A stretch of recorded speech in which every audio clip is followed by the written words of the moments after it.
Bunton, you were charged that on the 21st of March 1961, you stole from the National Gallery a priceless portrait of the Duke of Wellington by Francisco José de Goya. Not very good, is it? We're convinced that the Goya has been stolen by a highly professional, international criminal gang. Mind your boomers! Almost certainly a trained commando. You all right? Bit of biscuit. One problem. What's that? Your mother. I can explain. I'm shaken. It's the shock. Shock, yes, I'm shocked. There's a stolen masterpiece in my wardrobe. What's he actually asking for? £140,000. For what? Charity. Good grief. I'm living with a madman. I'm tackling social injustice. I'm like Robin Hood. You're an idiot. The taxpayer paid for that painting. They could have given thousands to war widows and pensioners. It's for the greater good of mankind. Mankind? What about your own kind? How long will you get? I don't know. 10 years. You could have told me. We could have dealt with it together. You married young. I had to marry. I had to marry. It was love. He is not a thief. He borrowed your Goya to do a bit of good in this world.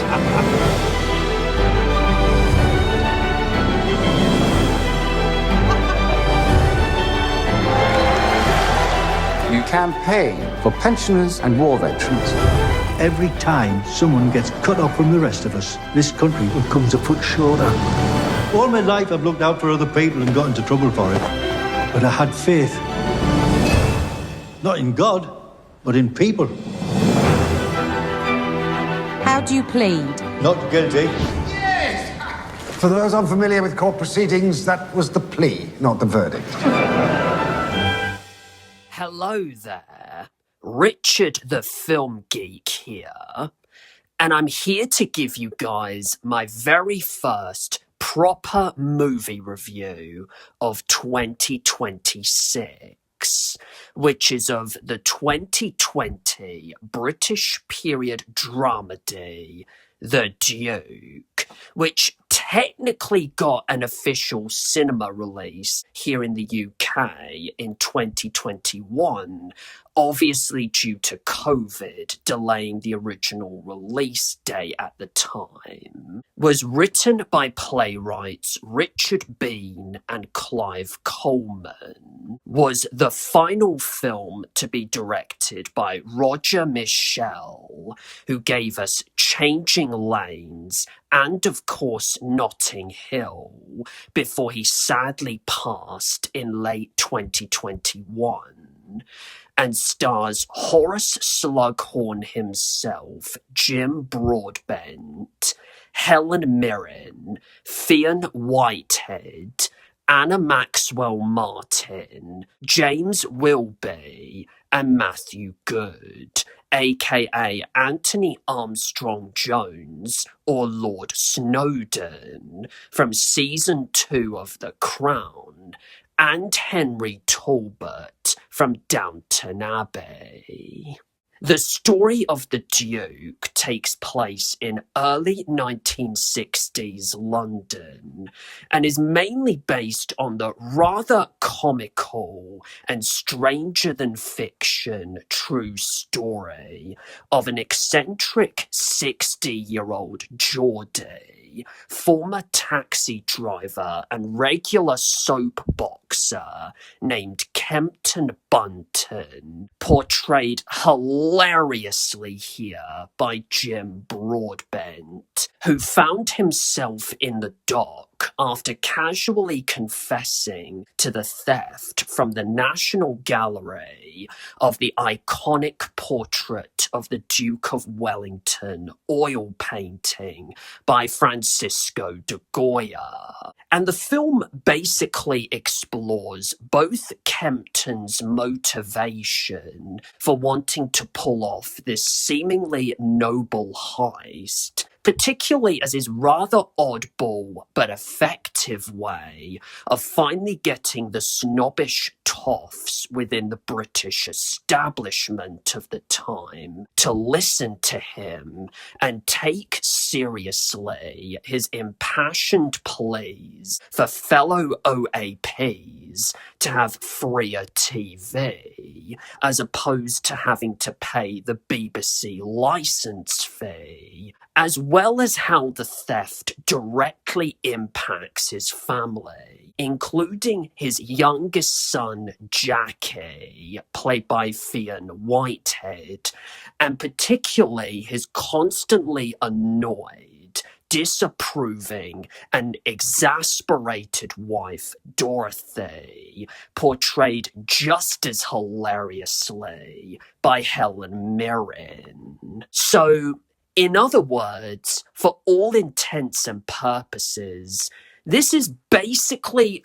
almost the exact same story as Woman in Gold, except if Helen Mirren was the thief instead of the Nazis, and it was told in a very much more similar vein to some of the classic Ealing comedies like Whiskey Galore, The Man in the White Suit, Kind Hearts and Coronets, The Lady Killers, and The Lavender Hill Mob. So now that I've recently watched this film for the first time, here are my thoughts on The Duke. While I wouldn't quite go as far to say it is a masterpiece, this is still such a lovely, delightful, feel-good, and hilarious film to properly kickstart my 2026.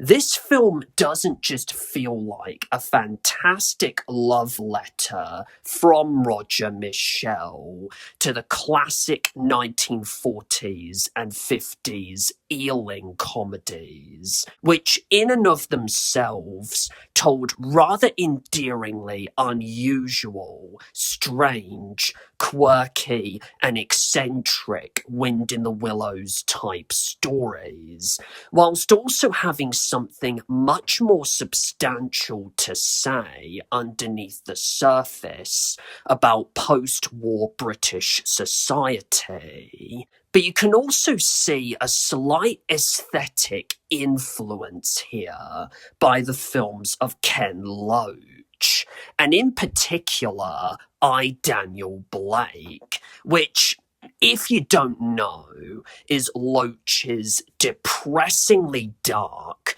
gritty, and brutally honest feature-length critique from 2016, 10 years ago, I know, of establishment corruption and how the government, as well as the top 1%, fundamentally step on and screw over the working class here in the UK in a way that even still feels eerily and scarily relevant to today's world. Even despite a vast majority of the characters rather disappointingly not having anything much to do in the movie, the acting generally from everyone is really solid. The only obvious fantastic standout of the bunch we have to talk about first being Jim freaking Broadbent.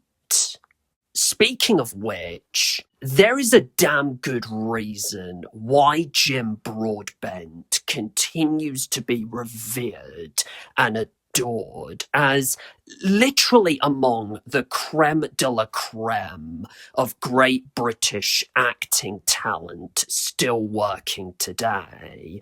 Because even when he is in a terrible film or TV production, Broadbent is one of these actors who literally can do no wrong in one's eyes. To put it another way, whether it's in a darkly comedic and or villainous role like Roy Slater in Only Fools and Horses, or Inspector Frank Butterman in Hot Fuzz, or in a much more iconically light-hearted, lovable role like Pod Clock in the 1997 Borrowers, Samuel Gruber in the Paddington trilogy, the Professor in The Lion, the Witch and the Wardrobe, and or especially, of course, his Horace Slughorn in the Harry Potter films, or even especially in a serious dramatic role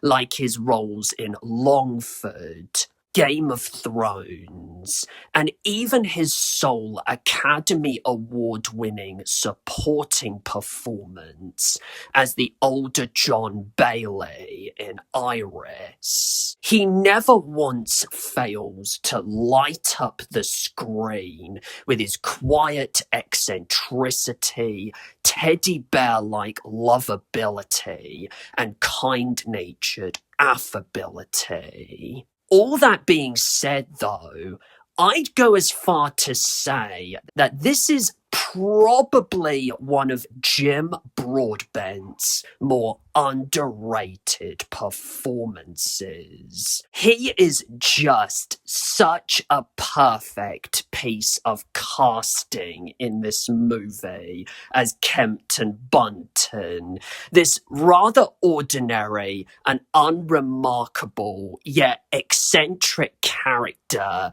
who absolutely speaks his own mind, refuses to conform to the status quo, and cares very deeply for his wife, his family, and his own community, but can also at the same time be slightly stubborn and kind of deluded with some of his beliefs in a way that weirdly endears you to him and makes you want to root for him to both succeed in his cause and not go to prison for this harmless petty crime that still very much embarrassingly remains to this day as the first and only theft in the National Gallery's long history. Plus, my personal favourite moment in this film,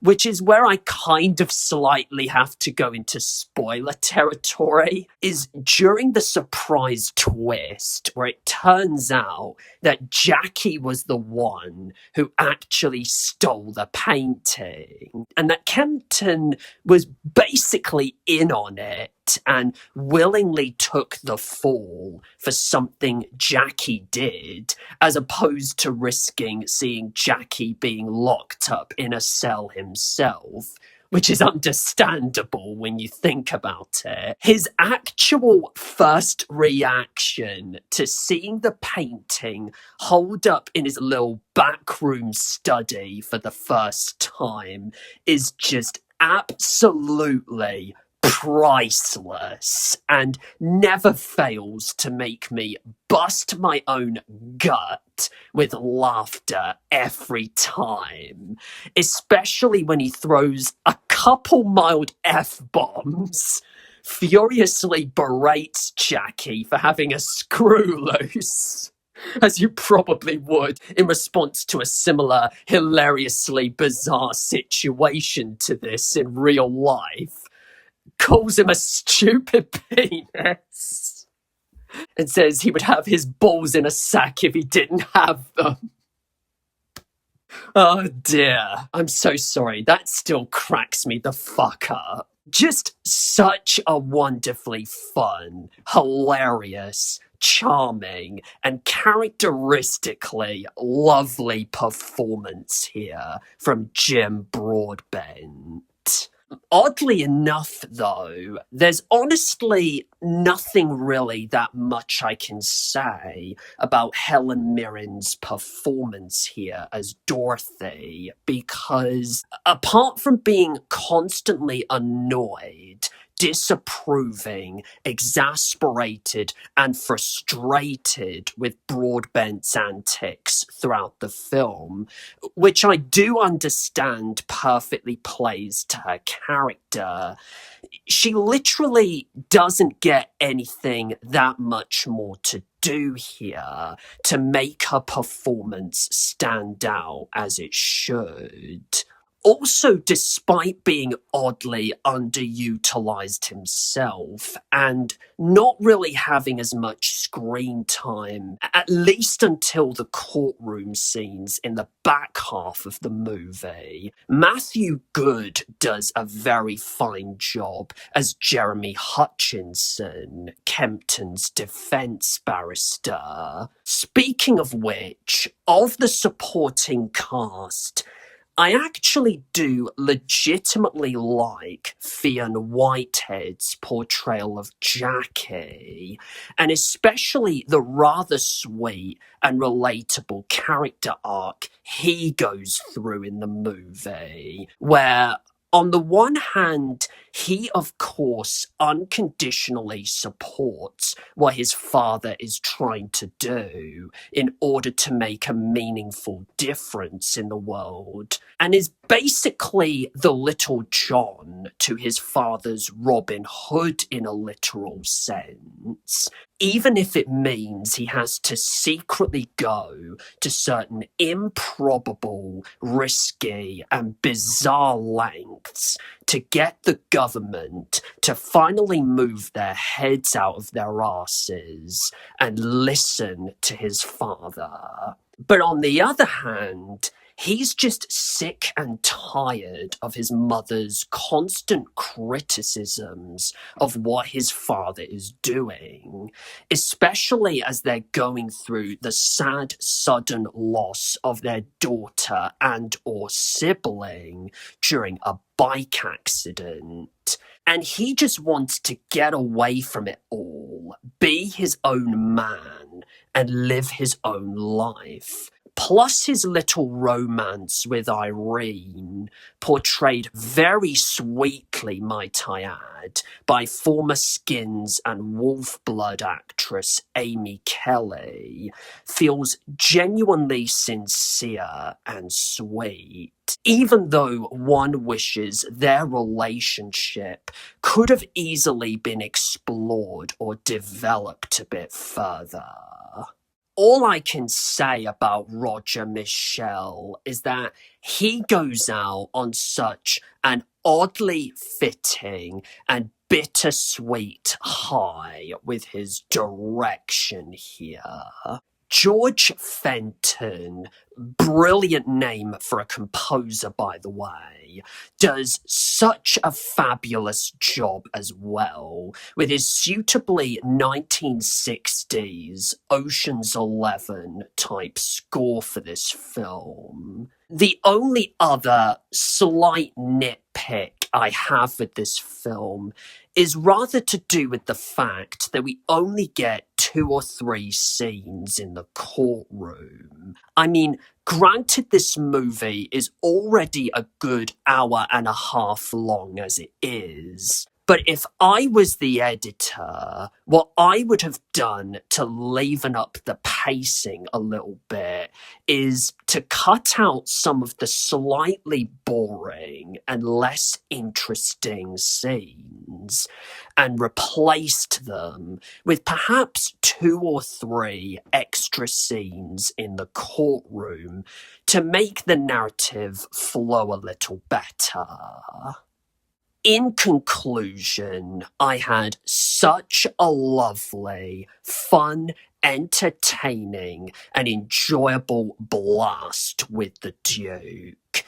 It is a perfectly wholesome film for you to have in front of your TV while you're snuggled up on the sofa with a cup of hot chocolate in hand during the winter months.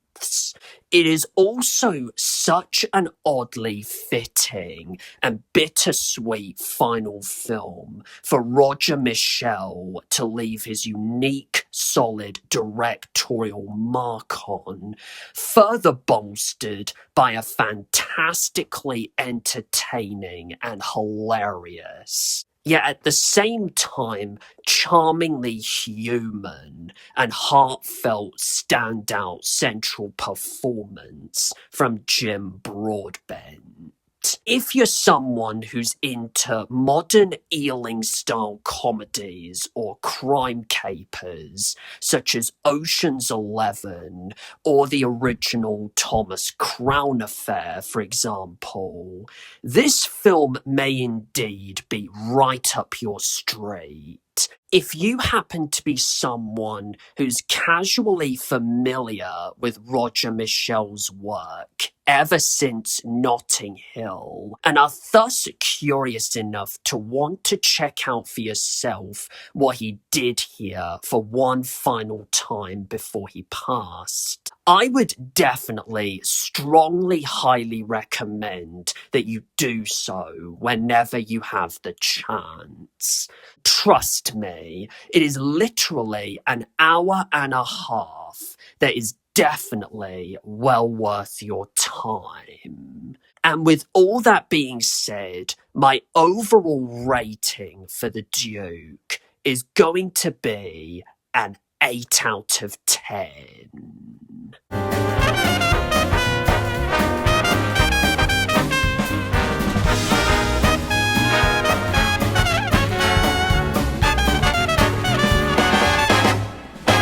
Don't forget to do the following few things as always. Leave a comment below. Let me know your thoughts on The Duke. Subscribe to my channel. Click on the little bell to receive any emailed notifications and or updates from the channel. You can also follow me on Facebook, Instagram and Letterboxd if you haven't already. Do take care, everyone, and ta-ra!